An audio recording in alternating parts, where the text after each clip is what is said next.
what if I told you that everything you've probably been taught about money, get a safe job, have a steady paycheck, buy that house with a white picket fence, what if I told you that's actually outdated advice, designed to keep you financially trapped?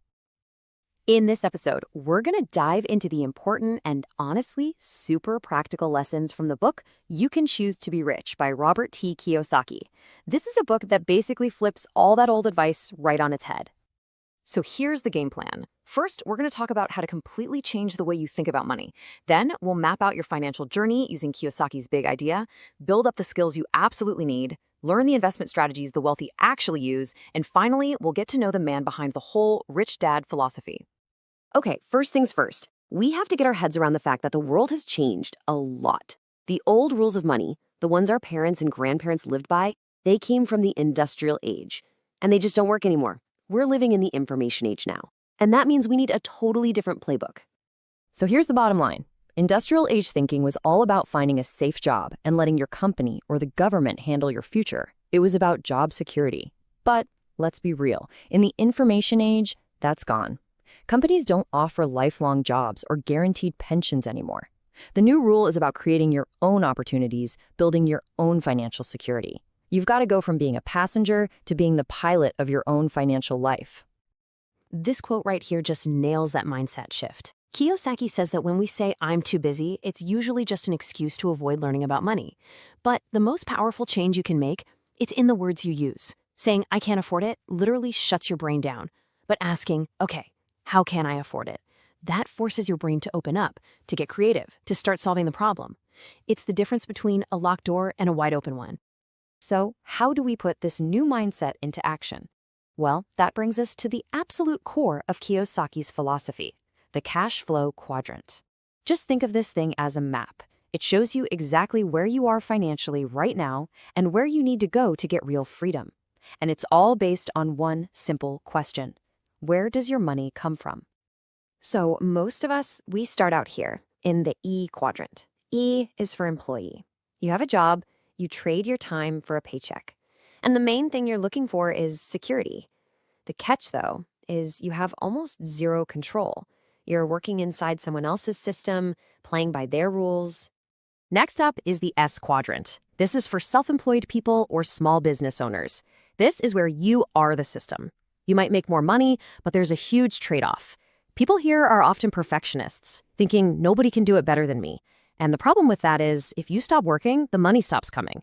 You don't really own a business, you own a job. Now, the real leap, the game changer, is moving over to the B quadrant. A B, a true business owner, doesn't own a job. They own a system that works for them. They hire people who are smarter than they are to run that system. The whole goal is to build something that makes money even when they're not there. This is where you get real leverage. And finally, we have the I quadrant for investor. This is the destination, the end game. An investor makes their money with their money.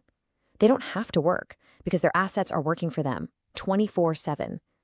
This, right here, is the quadrant of passive income and true financial freedom.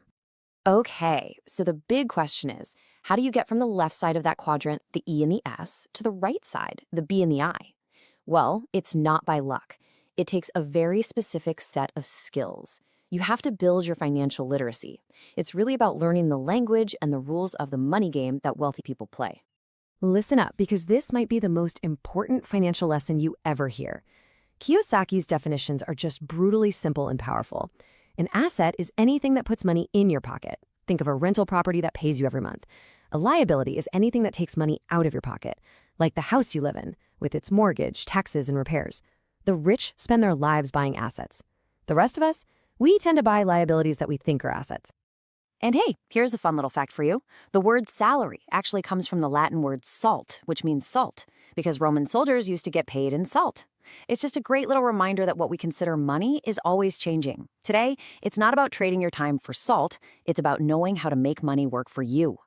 So to build that financial brain power, you need to focus on 5 key things. You need to understand a bit of economics to see the big trends, master accounting because that is literally the language of money, and learn about tax law so you can legally keep more of what you make. Then you need to know how to build business systems, and finally, you've got to sharpen your investing skills.